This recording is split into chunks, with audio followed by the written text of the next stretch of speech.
네. 자, 이번 주 토라 포션은 민수기 25장 10절에서부터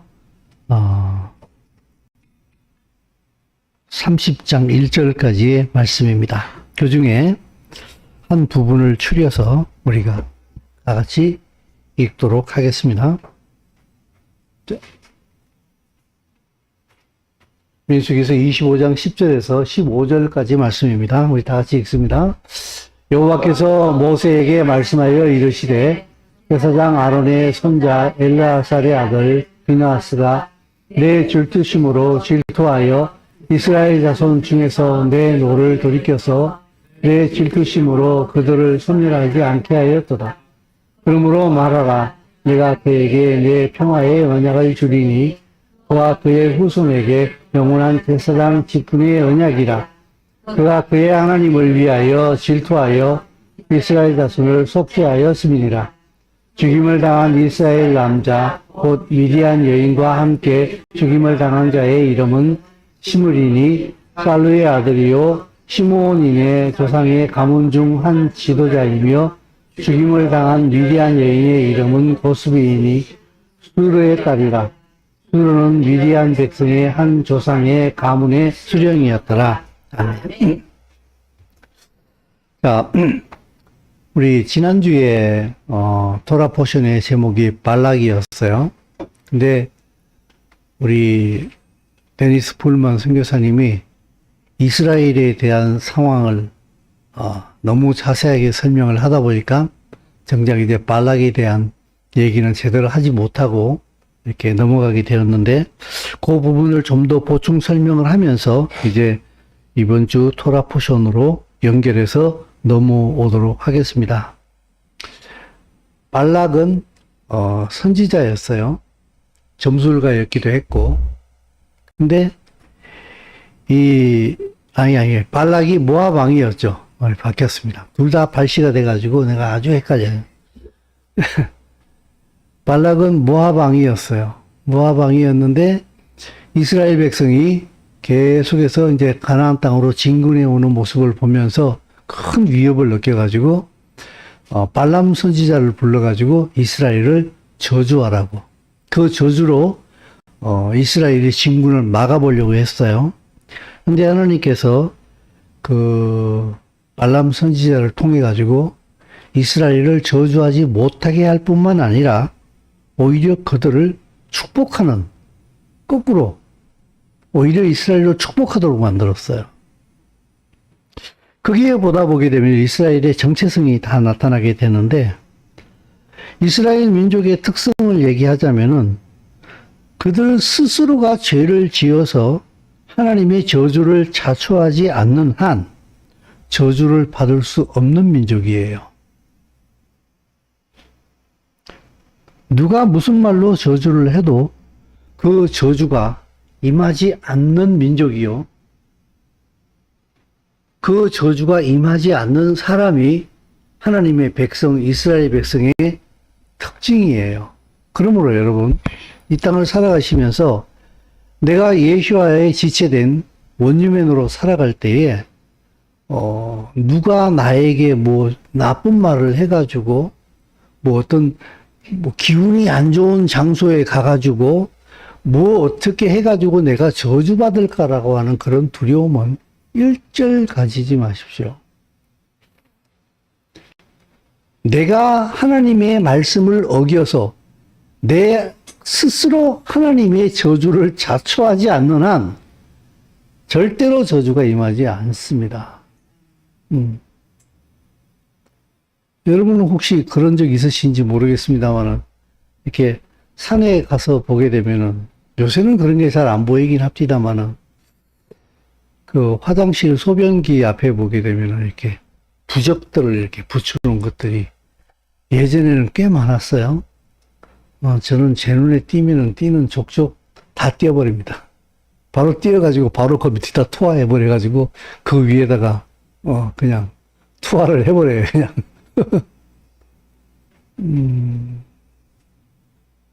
그 부적의 신이 저를 저주하지 못합니다.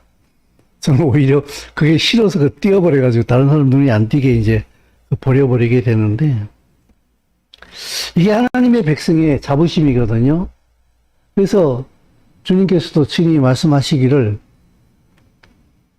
자, 넘어갑시다. 우리 같이 읽습니다. 까닭없는 저주는 참새가 떠도는 것과 제비가 날아가는 것 같이 이루어지지 아니하느니라. 잠언의 말씀인데, 제가 여기 지금 잘못 넣어놨어요. 잠언 26장 2절 말씀인데, 까닭없는 저주는 참새가 떠도는 것과 같이 제비가 날아가는 것 같이 이루어지지 않는다. 특히 하나님의 백성에게는 이게 적용이 되지 않습니다. 그런데 참 안타까운 사실이 무엇인가 하게 되면은 하나님의 축복을 받은 이 이스라엘 백성이 세상 사람들의 저주가 절대로 임할 수 없는, 어떻게 보게 되면 하나님의 아이언돔이 뒤집어 씌워지고 있는 이 이스라엘 백성들이 스스로 하나님 앞에 죄를 자초하는 일이 바로 연이어서 벌어지게 됩니다. 그 다음 말씀을 보게 되면은, 그게 어딘가 하게 되면요, 민수기 25장 1절에서부터 9절까지 이제 지난주 토라 포션의 내용인데, 시딤에서 모압 여인들과 이스라엘 백성들이 음행을 시작합니다. 그래서 하나님께서 진노하셔가지고 가담한 모든 사람들을 징벌하시기 시작하는데, 모세를 통하여서 그들을 목매어 죽이게 하지요. 그때 시므리, 살루의 아들이죠. 지도자급의 사람인데, 이 시므리하고 그리고 고스비는 미디안 백성의 수령 수르의 딸이었어요. 이 둘이 이스라엘 백성들이 모압 여인과 음행함으로 말미암아 이스라엘 진영에 연병이 임해가지고 몇만 명이 지금 죽어 나가는 그런 상황이었어요. 그런 상황인데 얘네들은 상황 파악이 안 되는가 봐. 그 틈에 이 시므리가 고스비 여자의 손을 붙잡고 둘이서 짤랑짤랑짤랑 소풍 오듯이 텐트로 들어가가지고 그 짓을 하려고 온 거예요. 그리고 둘이 유유히 텐트 안으로, 회막 안으로 들어갔어요. 이때 비느하스가 창을 들고 그들을 뒤따라 들어갑니다. 그리고 포개져 있는 그들을 완전히 위에서 꼬치로, 뭐라 그래야 되나? 꼬치를 만들듯이 그냥 그 위에서 창으로 그대로 찔러서 그 둘을 다 죽여버리죠. 근데 참 아이러니한 사실은 이때에 이스라엘을 치고 있던 연병이 거칩니다. 이게 오늘 본문 우리가 읽었던 분 중에 한 내용 아니겠습니까? 근데 여기서 이 비느하스가 누구냐? 히브리 원어로 말하게 되면 피나스예요. 피나스인데 핀이 돌아선다는 뜻이에요. 무에서 돌아서는가 하게 되면은 하스에서 돌아서는 거예요. 하스가 뭔가 하면 여러분 혹시 하나님의 은혜 얘기할 때 헤세드 이렇게 언어 얘기하는 거 많이 들어보셨습니까? 혹시 하나님의 은혜, 헤세드를 받았다, 헤세드를 베푸시다는데 이게 반대말이에요. 이 비나스, 한국말로 하면 비나스인데 피나스가 무슨 뜻인가 하게 되면 은혜에서 돌아선다는 거예요. 헤세드에서 돌아서 버렸다. 그 고스비와 시므리에게 가서 하나님의 은혜에서 완전히 돌아서 버리는 행동을 해버렸다. 완전 죽여버렸어요. 둘이를 갖다가. 이건 나쁜 의미가 아니에요. 불쌍히 그들에게 은혜 베풀기를 거쳤다는 거예요. 그들에게는 하나님의 은혜가 없다는 거예요. 단호함으로 하나님을 향한 열심으로 그 두 남녀에게 하나님의 열심으로 그들을 처단했어요. 이때 하나님께서 그를 칭찬하시지 않습니까? 자, 같이 읽어봅니다. 여호와께서 모세에게 말씀하여 이르시되 대사장 아론의 손자 에스라살의 아들 비느하스가 내 질투심으로 질투하여 이스라엘 자손 중에서 내 노를 돌이켜서 내 질투심으로 그들을 소멸하지 않게 하였도다. 그러므로 말하라. 내가 그에게 내 평화의 언약을 주리니 그와 그의 후손에게 영원한 제사장 10분의 언약이라. 그가 그의 하나님을 위하여 질투하여 이스라엘 자손을 속죄하였습니다. 이 비느하스가 하나님의 질투심을 가지고 그 고스비와 그리고 시므리를 죽였어요. 너희들이 어떻게 하나님의 은혜를 입고 이럴 수가 있느냐라고 의문을 일으켜서 그들을 죽이지 않았습니까? 하나님께서는 그를 칭찬하시면서 영원한 평화의 언약을 그에게 주시게 됩니다. 이게 바로 사랑의 힘이에요. 성경에는요, 세상 그 법으로서는 도저히 이해할 수 없는 어떤 그런 법들이, 그런 일들이 종종 벌어져요. 성경에는 분명히 십계명에서도 살인하지 말라고 그랬잖아요. 그죠? 근데 지금 여기서 어떻게 했어요? 비록 그들이 범죄의 현장에 있긴 했습니다만은 살인을 저질렀어요, 지금. 살인을 저질렀는데 하나님은 잘했다. 라면서 그를 칭찬하시고 칭찬할 뿐만 아니라 그에게 상급까지 베풀어 주십니다. 살인한 행위 그 자체를 이야기하는 것이 아니라 그 살인을 하게 되어진 동기가 뭐냐는 거예요. 하나님의 법을 지키고자 하는, 하나님을 사랑하는 그 거룩한 열심이 이 일을 하게 만들어 버렸다는 거예요.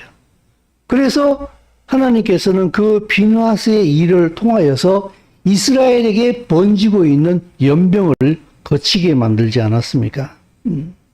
이게요, 모세가 말한 토라 위에 있는 법이에요. 살인하지 말라가 성문 토라예요. 문자로 기록되어져 있는 하나님의 말씀이에요. 근데 그 하나님의 말씀, 그 기록되어진 모세 토라 위의 법이 무엇인가 하게 되면은 바로 하나님의 사랑이에요. 그 하나님을 향한 무지막지한 그 사랑이 바로 이 일을 하도록 만들었다는 거예요. 그래서 금방 말씀드린 것처럼 성경에는 때때로 우리가 이해할 수 없는 그런 일들이 벌어지거든요. 또 다른 한 예를 보게 되면 여러분 다말 혹시 기억나십니까? 다말. 시아버지 유다와 관계를 가져가지고 베레스를 낳지요. 쌍둥이를 낳는데 한 명 더 낳지요. 베레스랑 또 누구 한 명 더 낳잖아요. 누구? 헤스론. 이 둘을 낳잖아요. 그죠? 근데 그 다말이요, 나중에 예수님의 족보에 들어와요. 여러분, 이스라엘을 모르면은요, 히브리적 배경을 모르게 되면 다말은 미친년이에요. 어디 시아버지를 꼬셔가지고, 그죠? 근데 오늘은 그게 그 다말이 주제가 아니기 때문에 그 이야기를 다 했습니다. 지난번에 잠깐 얘기한 적이 있는데, 다말은요, 메시아의 혈통을 이어가기 위해서 여인으로서 자기를 완전히 던져버린 여인이었어요. 그래서 하나님께서 그를 엄청나게 칭찬하시거든요. 모든 부끄러움을 다 뒤집어 쓰는 거예요. 그 부끄러움을 불사하고 하나님의 나라를 위하여 자기를 완전히 불살라버려요. 이걸 이제 제가 때가 될 때 이 다말에 대하여서 다시 한번 더 자세하게 히브리적 관점에서 히브리어 성경에서 뭐라고 얘기를 하고 있는가를 갖다가 자세하게 한번 풀어서 말씀을 드릴 때가 있으리라 생각을 합니다. 지금 비느하스가 그런 거예요, 지금. 하나님을 사랑함으로 그 사랑함이 거룩한 살인행위라고 하면은 좀 이상합니다만, 하나님의 사랑으로 이 일을 하게 되었거든요. 그래서 여러분, 사랑은요, 모든 걸 가능하게 만들어요. 우리도 이 세상을 살아가면서 부분적으로 이 사랑의 관계 가운데 이렇게 살아가는 게 참 많지 않습니까?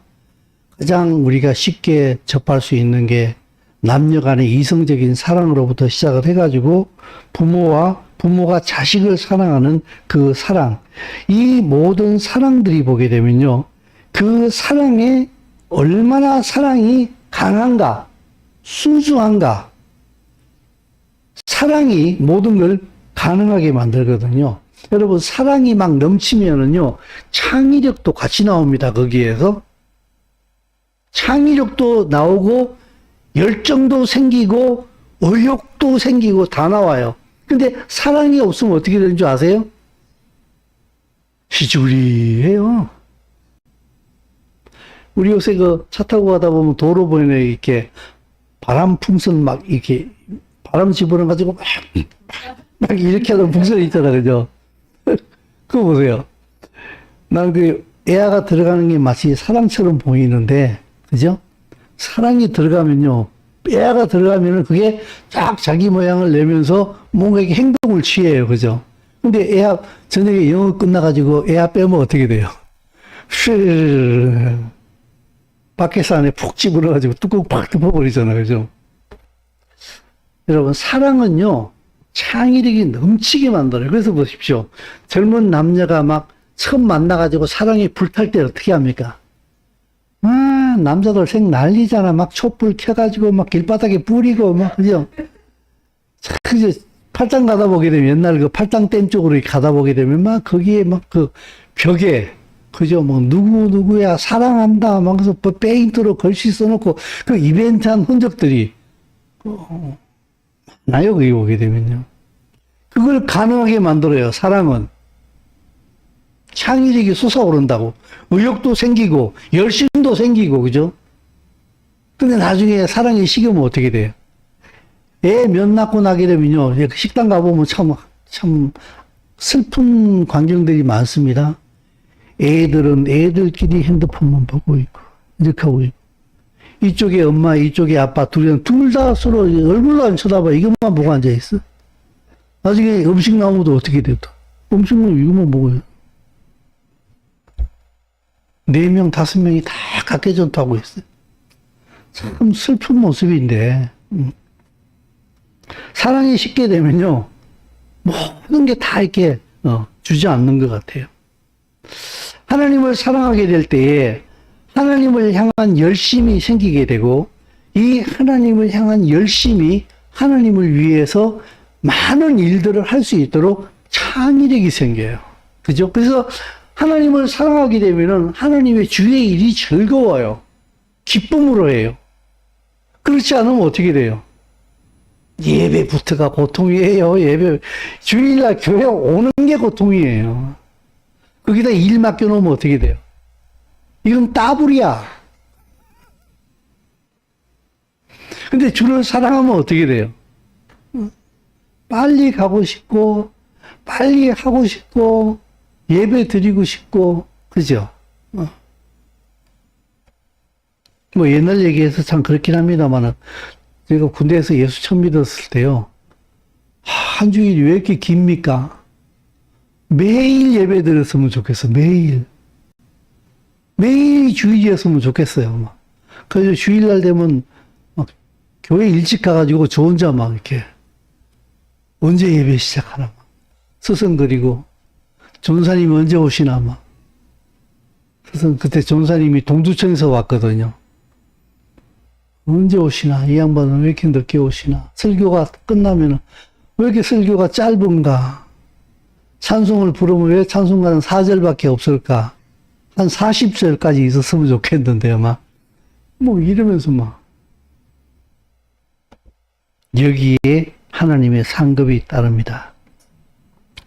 여러분, 마지막 시대란 얘기를 거의 입버릇처럼 계속해서 하고 있잖아요. 그죠? 근데 우리가 요새는 이제 차에도 내비가 달려 있고 하도 이렇게 교통이 시스템이 잘 돼 있다 보니까 내가 부산을 간다 하게 되면은 운전하게 되면 내비가 계속해서 얘기를 해주니까, 그죠? 어디까지 왔는지, 목적지가 얼마나 남았는지 다 알고 운전을 하잖아요. 그죠? 근데 실려가게 되면 어떻게 되겠어요? 관심을 안 가지게 되면은 어디까지 왔는지 잘 모르겠지요. 그죠?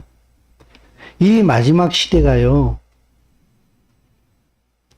이미 마지막 시대는 시작됐어요. 근데 하나님의 말씀에 대하여서 무지하고 하나님 예수와 그리스도가 이 땅에 오심에 대하여서 관심이 없을 때요. 이 시대가 마지막 시대라고 하는 것을 눈치를 못 채요. 그걸 알지를 못해요. 그러니까 마지막 시대에요. 정신 차리세요. 이러면은 맨날 정신 차리래. 뭘 오늘도 태양이 뜨고 그저께도 떴고 그저께도 떴고 내일도 또 뜰 건데 뭐가 다른데 지금 맨날 정신 차리래. 이렇게 생각을 할 거예요.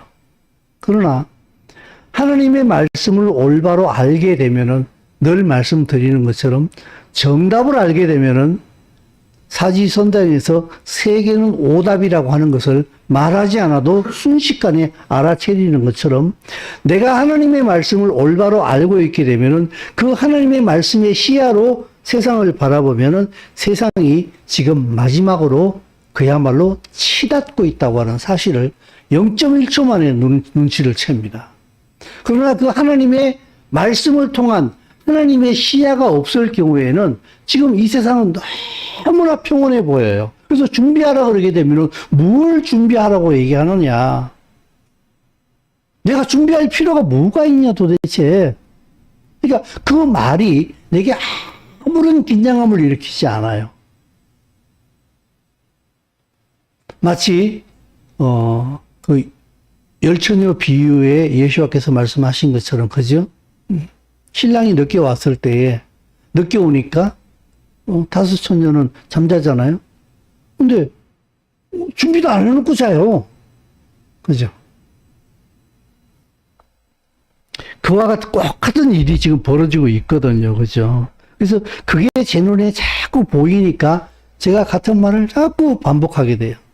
근데 또 나보고 반복하지 말라고 내 입을 자꾸 꼬매려고 하시는 분들이 계셔가지고 그래서 계속해서 얘기할 수밖에 없어요. 근데 계속 그게 눈에 보이니까. 근데 계속해서 얘기를 해도 그 자리에서 떠나려고 하는 모습이 안 보이니까 답답하니까 계속 얘기를 하게 돼. 자꾸만 이렇게.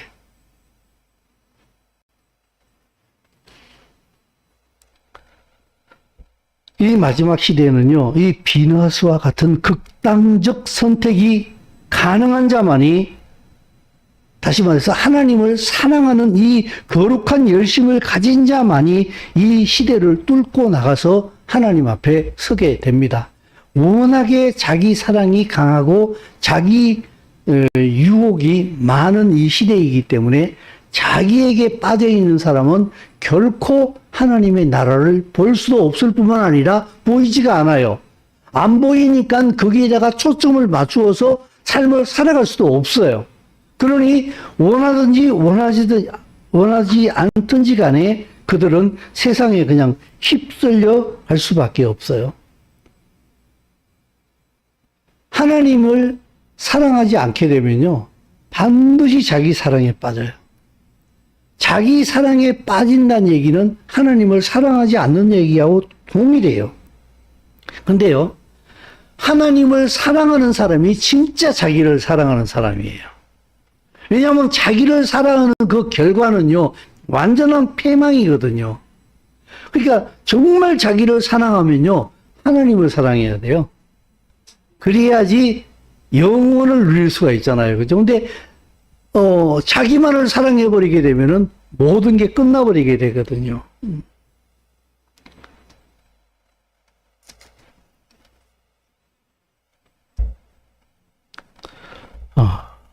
사단은 지금도 이런 일들을 계속해서 하거든요. 자기 사랑을 극대화시키고 자기에게 집중하라 그러고 너만 바라보라고 얘기를 하고 네 중심으로 살으라 그러고 이게 고쳐지질 않아요.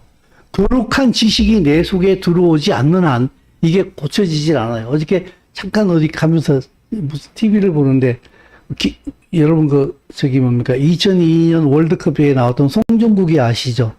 송정국이하고 이천수가 이제 자기 애들 데리고 둘이서 만나는 장면이 이렇게 나오는데 송정국이는 물론 뭐 이혼을 하긴 했습니다만은, 송정국이는 그래도 애를 잘 키우는가 봐요. 근데 이천수는 좀 여러분 아시다시피 좀 애가, 사람이 좀 약간 와일드한 면이 있잖아요. 그죠? 그러니까 이천수는 딸을 데리고 왔는데, 둘이서 대화를 하는데 대화가 안 풀려. 뭐 딸이 좀 이상한 짓 하니까, 야, 너 약 먹었니? 막 이러니까 송정국이가, 넌 도대체 딸한테 그게 무슨 말이니? 무슨 딸한테 너 약 먹었냐고. 그렇게 말하면 안 된다고. 뭐 이러면서 이제 막 가르쳐 줬어요. 몇 수를 가르쳐 줬는데, 이천수한테는 그게 안 통해요. 가르쳐 준 지 1분도 안 돼가지고 똑같이 또 행동하는 거야. 그러니까, 지금 금방 그렇게 하지 말라고 얘기했는데, 또 그렇게 행동하냐. 또 왜 그래요? 마인드 자체가 없게 되면요, 교훈이 무익할 때가 있어요, 여러분. 이렇게 서로가 이렇게 딱딱 붙는 게 있잖아요. 그죠? 물과 물이 잘 연합을 일으키고, 기름과 기름이 잘 연합을 일으키고, 그죠? 이것처럼 내 속에 거룩한 영이 있을 때에 주의 말씀이 이렇게 쉽게 착착 교훈이 그에게 접촉이 되거든요. 근데 그게 없을 경우에는요, 마치 물과 기름처럼 이렇게 빙빙 돌아요. 제발 설교 빨리 좀 끝내. 가슴 얘기 좀 그만해. 예배가 왜 이렇게 길어? 예배를 안 나올 수도 없고, 막 이런 거예요. 그죠? 근데 이건 참, 제가 어떻게 해볼 수 없는 부분이긴 합니다만은. 그래서 이들을 하나님께서는, 사단은 계속해서 유혹하거든요. 민수기서, 31장 16절 말씀. 자, 같이 읽습니다. 자, 시작. 모세와 제사장 엘르아살과 회중의 지도자들이 다 진영 밖에 나가서 영접하다가 모세가 군대의 지휘관 싸움에서 돌아온 천부장들과 백부장들에게 노하니라. 모세가 그들에게 이르되 너희가 어찌하여 보라 이들이 발람의 꾀를 따라 이스라엘 자손을 부올의 사건에서 여호와 앞에 범죄하게 하여 여호와의 회중 가운데에 연병이 일어나게 하였느니라. 여러분 이게 무슨 말인가 하게 되면요, 아까 민수기 25장에서 그 이스라엘 백성들이 모압 여인과 서로 음행 사건을 통해 가지고 2만 몇천 명이 죽는 일이 벌어졌잖아요. 그죠? 근데 그 25장 바로 그 전에 24장 마지막 절인가 그게 보게 되면요, 발람은 발람이 갈 길로 가고 발람은 발락이 갈 길로 갔다고 하면서 그 본문이 끝이 나요. 근데 여기 31장이 가니까 다른 얘기가 나와요. 무슨 얘기냐면, 보라, 발람의 꾀를 따라 이스라엘 자손을 부올의 사건에서 여호와 앞에 범죄하게 하여 연병이 일어나게 만들었다. 이 부올이 바알 부올, 그 연병이 일어났던, 음행이 일어났던 그 장소 아닙니까? 사건을 재구성하면 이렇게 되는 거예요. 발락이 발람을 불러서 이스라엘을 저주하게 했어요. 하나님은 발람의 이름을 막아서 저주가 아니라 축복하게 했어요. 발람도 어쩔 수 없이 하나님의 말씀을 따라서 축복했어요. 그리고 돌아가면서 한 수 흘리고 갔어요. 발람이. 도저히 안 돼. 하나님이 저주하려는데 나도 저주할 수도 없고 내가 한 수를 가르쳐 줄게. 뭐 어떻게 할까? 미인계를 써. 그래서 이스라엘 스스로 하나님 앞에 범죄하게 만들어버려. 그러면 하나님께서 이스라엘에게 진노하실 거야. 그러면 그 이스라엘이 멸망하게 될 것이고, 그러면 너는 네 뜻을 이룰 거야. 라고 발람 선지자가 가르쳐 준 거예요. 무섭지요? 그게 발람의 꾀예요. 한 수를 가르쳐 주고 한 거예요. 그래서 발락이 이 발람의 꾀를 따라서 미인계를 써서 이스라엘 백성들을 유혹하기 시작한 거예요. 바로 적중했어요. 이스라엘 백성들이, 남자들이 광야를 지나오면서 먹는 거는 만나밖에 없고 보는 거는 자기 아내밖에 없고 새로운 여자를 봤더니 환장해 버렸어요. 적중했어요. 하나님께서 그들에게 연병을 내리지 않았습니까? 그래서 이 발람을요, 여호수아가 나중에 다 죽입니다. 미디안 백성들을 쳐 죽일 때에 발람도 같이 쳐 죽여버려요.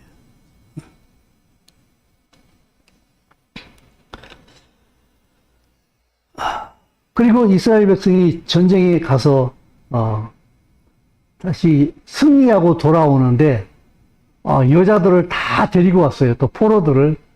그러니까 그것을 보면서 지금 치를 떠는 거예요. 봐라. 지난번에 바로 얼마 전에 이런 일이 있었는데 너희들이 그 여자를 살려서 데리고 오느냐라고 하면서 모세가 그들에게 진노하지 않습니까?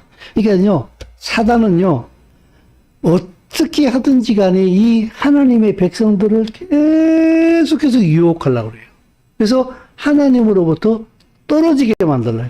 하나님의 축복으로부터 이들이 멀어지도록 만드는 거예요. 여러분은 지금 어떤 자리에 서 계십니까? 말씀을 통하여서 그분 앞으로 계속해서 다가가는 삶을 살아가십니까? 아니면은 하나님과 멀찍한 관계를 유지하고 계신지요?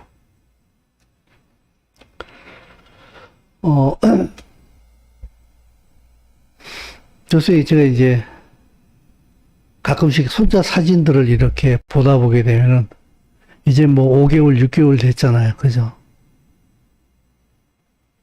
얘네들 백지 같은 거예요. 제가 보기에. 얘네들을 어떻게 가르치냐, 어떤 방식으로 가르치냐에 따라 가지고 얘네들이 얼마든지 부모의 그 역량 안에서 이 아이들을 어떻게 키워낼 수 있을까가 되겠더라고 봤더니요. 참 손자들 사진을 이렇게 보면서 그런 생각이 들어요. 이때 가르쳐야 된다. 이때 가르쳐야 된다. 말로 가르치는 것뿐만 아니라 삶으로 보여줘야 된다. 최고의 교육은 부모의 삶이거든요. 최고의 교육은 부모의 삶이거든요. 근데 성인이 된 다음에 우리 아버지 엄마는 나한테 그런 거 안 보여줬어요. 이것도 그 비겁한 변명입니다. 왜 잘못된 줄 알면은 성인이 된 다음에는 내가 주의 길을 따라가면 되는 거 아니겠어요? 그러나 어쨌든 자녀를 키울 때에 부모의 삶이 최고의 교육인 줄 압니다. 여러분, 민수기가 히브리어로 베미드바르예요.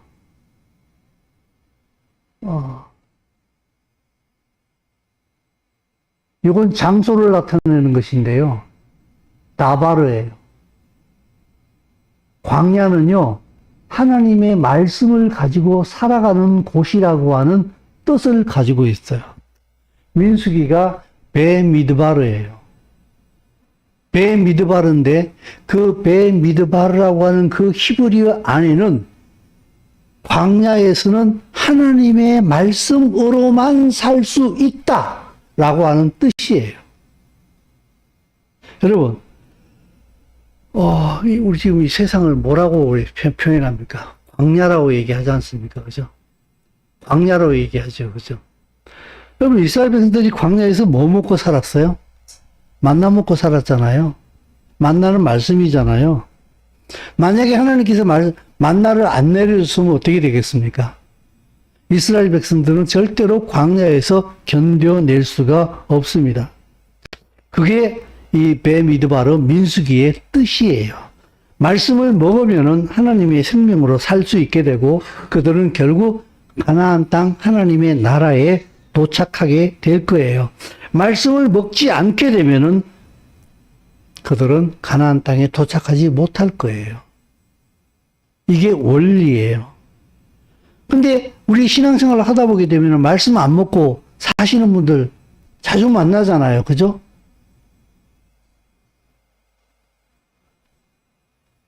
산 것 같은데 죽은 사람이에요. 실상은요.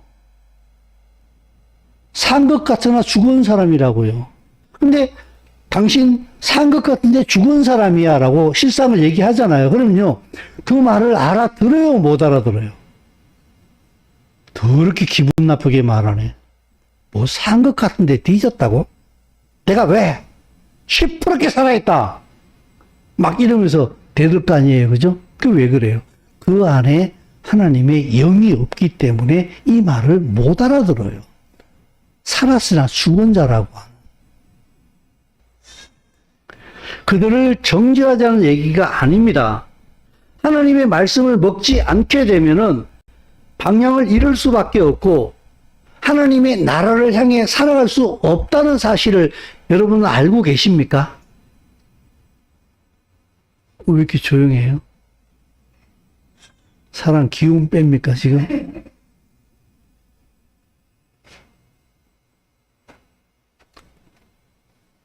하나님의 말씀을 먹지 않으면은요, 여기서 하나님의 말씀을 먹지 않는다는 말은 무슨 표현인가 하면은, 하나님의 말씀을 당신의 삶의 기둥으로, 주축으로 삼지 않는다면 이 말입니다. 당신은 결코 가나안 땅에 도착하지 못합니다. 나 예수 믿으면 되잖아요.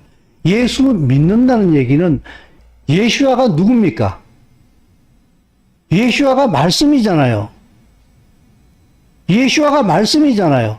예수를 믿는다는 얘기는 말씀으로 산다는 뜻이에요. 근데 예수아를 믿는다. 근데 말씀을 안 본다. 말씀대로 안 산다. 안 믿는 사람이에요, 당신은. 당신 혼자 생각하기 난 믿는 사람이라고 당신 스스로 속고 있는 것 뿐이에요. 그러므로 그들은 결코 하나님의 나라에 도착을 못해요. 말씀이 없으면 방향을 잃게 돼요. 방향을 잃는다는 얘기는 무슨 말인가? 하나님의 나라를 향해서 가는 방향을 캐치를 못한다는 얘기예요. 자기 나라에 빠지게 되는 거예요. 방향 자체를 잡지를 못해요. 그래서 제가 늘 계속해서 반복하는 말이 그 말이잖아요. 교회에 나오는 걸 예수 믿는 것으로 착각하지 말아라. 그래서 내가 자꾸 그 얘기를 하는 거예요. 교회에 나오는 것하고 예수 믿는 것하고는 전혀 별개의 문제다, 그거는. 백날 교회에 나와도 예수 안 믿는 사람 얼마든지 생길 수 있다. 네가 예수야의 말씀, 예수아가 말씀이에요. 하나님 말씀이라고. 그 말씀대로 당신이 살고 있느냐가 이 말이에요. 살고 있느냐. 그 말씀이 내게 길이 되고 방향이 되고 생명이 되어서 그걸 살아내고 있느냐 이 말이에요. 엄마 나 오늘 교회 갔다 왔어. 그거 필요 없다고 그거요. 그 말씀으로 인하여서 오늘 내가 하루를 살았느냐 안 살았느냐가 문제인 거예요. 그게 더 중요한 거예요. 그래서 광야에서 생존하는 유일한 방법은요, 하나님 말씀 그것으로 살아야 돼요. 그게 민수기서의 가장 핵심적인 주제예요. 우리가 지금 아까 말씀드린 것처럼 광야와 같은 세상에 지금 살고 있다고 그러잖아요. 예수아가 이 땅에 오시기 전까지는 우리는 광야예요. 이 광야를 살고 있는 거예요. 과연 말씀이 당신의 삶의 핵심인가? 그것으로 생각하고, 그것으로 말하고, 그것으로 행동하고, 이들이 하나님의 나라를 살고 있고, 그리고 하나님의 나라를 들어가게 되거든요.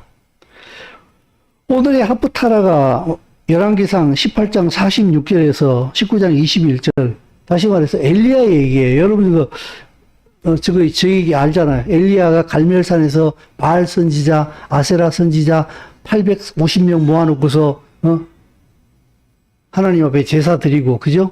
그 이방 선지자들, 바알 선지자, 아세라 선지자를 기송당해서 전부 다 850명을 처단시켜 버리지 않습니까? 비느하스하고 비슷해요. 비느하스는 2명 죽였어요. 그죠? 엘리야는 몇 명 죽였어요? 850명을 죽였어요. 그리고 하나님 앞에 이다시 칭찬받아요. 잘했다고. 뭘 얘기하고 싶은지 아십니까, 여러분? 이 마지막 시대는요, 극단 극단으로 가야 돼. 극단으로. 어설프게 예수를 믿는지 안 믿는지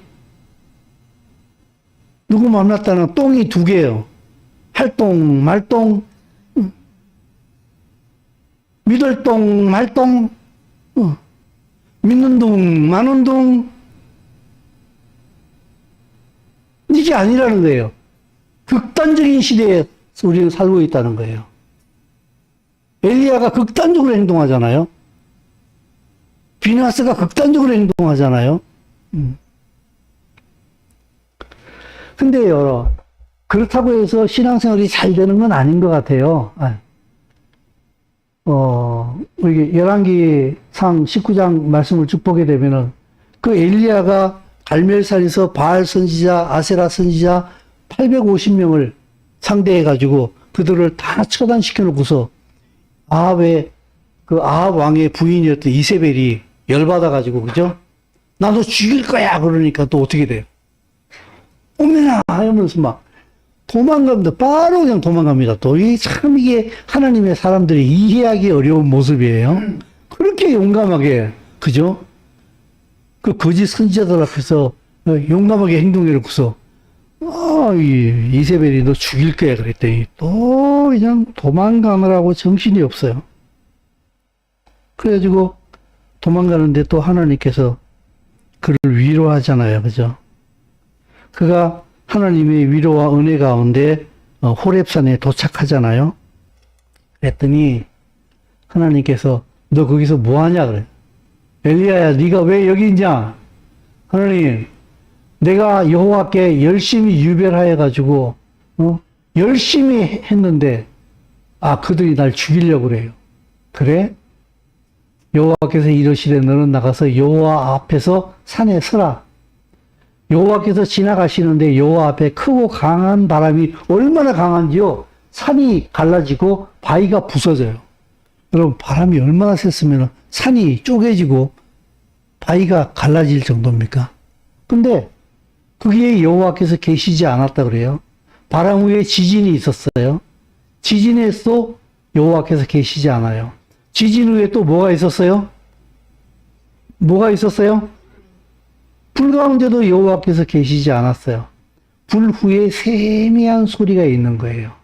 하나님의 음성이 들렸어요. 지금 엘리야의 심정이요, 불이 타는 거예요. 막 자기는 하나님의 열심을 가지고 막 열심히 싸웠는데, 자기가 죽을 위기에 내몰린 거예요.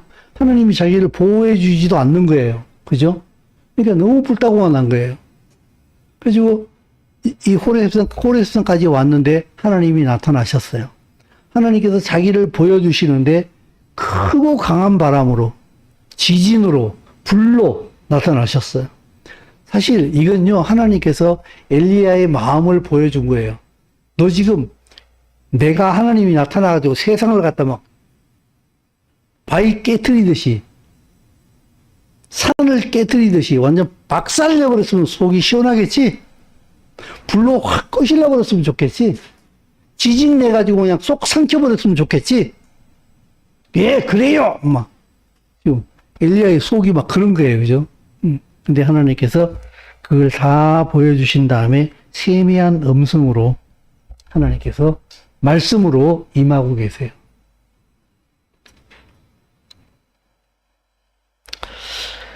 엘리야의 마음속에는 열심히 살아왔습니다만 그의 마음속에는 자기만 남았다라고 하는 자기에 대한 의의가 있었어요. 나 참 잘했다. 못한 건 아니에요. 근데 그를 강하게 하신 분이 바로 여호와 하나님이라는 사실을 지금 잃어버리고 있어요. 그죠? 근데 하나님께서 그에게 뭐라고 말씀하십니까? 그 다음을 보게 되면은, 자, 15절에서 18절까지 읽습니다. 여호와께서 그에게 이르시되,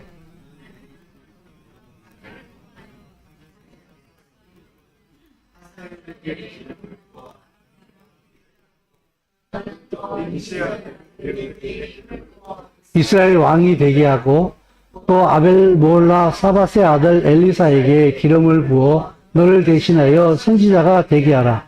하사엘의 칼을 피하는 자를 예후가 죽일 것이요 예후의 칼을 피하는 자를 엘리사가 죽이리라. 그러나 내가 이스라엘 가운데에 7천 명을 남기리니 다 바알에게 무릎 꿇지 아니하고 바알에게 입맞추지 아니한 자니라. 아멘. 자, 잘난 척 하지 마.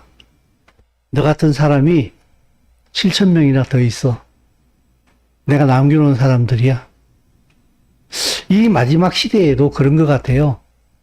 모든 사람들이 다 그렇고 그런 신앙생활, 예수와를 믿는다고 말을 하는데 믿는지 안 믿는지도 구분이 안 될 정도의 신앙생활을 하고 있는 사람들이 넘치는 게 분명히 사실이에요. 그리고 이런 말을 하는 자체가, 그리고 그런 말을 듣는 자체를 굉장히 피곤하게 생각하는 시대예요. 그래서 쉽사리 이런 말을 할 수도 없는 시대에 우리가 살고 있어요, 지금요. 신앙이 분명히 필요함에도 불구하고 신앙이 전혀 힘이 없는, 그리고 신앙이 그에게 힘도 되지도 않고, 신앙생활을 하기는 해야 되겠는데 왜 해야 되는지도 솔직히 별로 잘 알지도 못하겠고, 또 한들 그게 내게 무슨 도움이 되겠느냐라고 회의도 되게 많은 이 시대에 살고 있어요. 그러나 여러분, 실망하지 마십시오. 그 가운데에도요, 하나님을 향해서 별처럼 빛나는 사람들을 하나님께서는 7천 명을 남겨두셨어요. 그 중에 한 명이 저와 여러분이 될 수 있기를 간절히 소원합니다. 하나님께서는 그 엘리사에게 이렇게 말씀하십니다. 너는 내 길을 돌이켜 광야를 통하여 다메섹에 가서 이르거든 하사엘에게 기름을 부어 아람 왕이 되게 하고 예후에게 기름을 부어 이스라엘 왕이 되게 하고 엘리사를 불러가지고 너를 대신하여 선지자가 되게 하라. 내가 어저께 이스라엘 지도를 펴놓고 이렇게 봤어요. 그랬더니요, 지금 엘리야가 있는 자리가 여기예요. 근데 그가 처음으로 하나님께 말씀을 받아가지고 다메섹으로 가라 그러잖아요. 그죠? 다메섹에 가서 하사엘에게 기름을 부어 아람 왕이 되게 하라 그랬잖아요. 그죠? 엘리야가 여기 있는데요. 여러분, 다메섹이 어딘 줄 아세요? 네? 여기 있더라. 완전 저 북쪽 끝에가 있어요. 지금 엘리사는 도망가가지고 저 밑에 남쪽에 와 있는데, 하나님은 저 꼭대기로 올라가라고 얘기해요. 억수로 걸어가야 돼요, 다시 또. 왔던 길 다시 그대로 다시 반대길로 돌아가야 돼요. 여러분, 세상이 아무리 어지럽고 험악하고 때로는 무기력하게 아무 일도 일어나지 않는 것처럼 그냥 이렇게 돌아가는 것처럼 보여도요, 하나님의 말씀 앞에 살아가고 있는 사람들은요, 계속 하나님께서 주시는 사명 가운데 움직이게 됩니다. 하나님의 일은 지금도 여전히 계속되고 있다고요. 그래서 우리가 잠깐 이렇게 눈여겨봐야 할 것은요, 여기 16절에 또 아벨 모홀라 사바스의 아들 엘리사에게 기름을 부어 누굴 대신하여? 누굴 대신하여? 누굴 대신하여? 너를 대신하여 선지자가 되게 하라. 여러분, 엘리야가 지금 어떻게 됐어요? 퇴장하게 됐습니다, 지금. 퇴장합니다, 이제 드디어. 하나님 앞에 불평했다고 하나님께서 갑자기 퇴장시킨다고 생각하지는 않습니다만은, 제가 하고 싶은 말은 이거예요. 하나님의 일을 하고 싶어도 못할 때가 속히 온다. 할 수 있을 때 하십시오.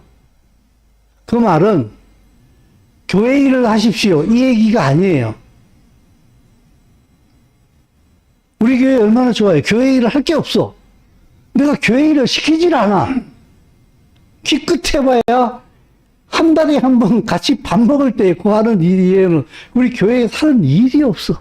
어쩌다 예배당 청소 한번 하는 게 그나마 그 일이 다야. 여름날에 저 바깥에 쳐놓은 비닐 다 떨어지고, 햇빛에 녹아서 다 떨어지고 나게 되면은 11월 달쯤 돼가지고 겨울 되면은 저거 잡아 당겨가지고 다시 한번 치는 게 다야. 우리는 교회 일이 할 게 없어. 우야면 좋노, 이거. 네? 여러분, 하나님의 일이 무엇일까요?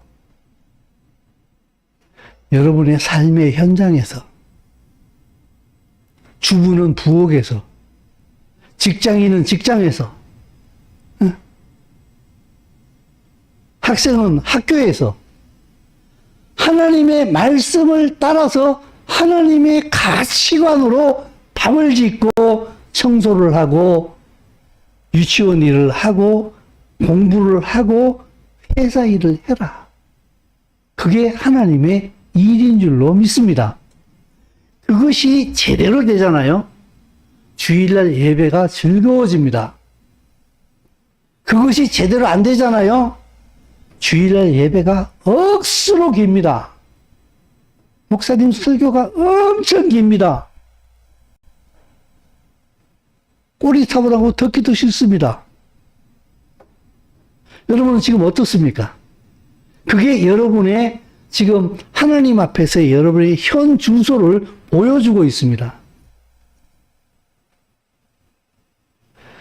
아, 난 잘하고 있어. 예. 그럼 참 좋은 겁니다. 계속 그렇게 달리십시오. 그러나, 아, 이건 나 아닌 것 같은데? 나 하나님의 가치관으로 전혀 못 사는데? 예배 시간이 너무 긴데? 아, 정말 너무 힘든데? 전 당신 빨간불입니다, 지금. 빨리 돌이키십시오. 이 시대는 비느하스와 같은 극단적인 그 하나님을 향한 열심과 자세를 가지지 않으면, 엘리야와 같은 그 극단적인 자세를 가지지 않는 한 유혹이 너무 강하기 때문에 이쪽으로 쓸려가는지도 모를 만큼 지금 유혹이 강한 시대에 우리가 살고 있어요. 제가 설교 중간에 말씀드렸지 않습니까? 그러므로 이쪽 세상 바람이 너무나 강하기 때문에 이걸 이기려고 하기 때문에 정말 극단적으로 밀어붙이지 않는 한 우리는 중심을 잡을 수가 없는 시대에 우리가 살고 있다고요. 그래서 저는 여러분들을 향해서 늘 기도하고 있습니다만은 오늘 이 말씀을 들으면서 비느하스처럼 엘리야처럼 하나님을 향하여서 더 큰 열심으로 달려갈 수 있는, 그래서 정말 하나님의 나라를 살다가 하나님의 나라로 들어갈 수 있는 그런 은혜가 여러분들에게 있기를 간절히 소원합니다. 그들을 향해서 하나님의 도우심이 지금도 성령으로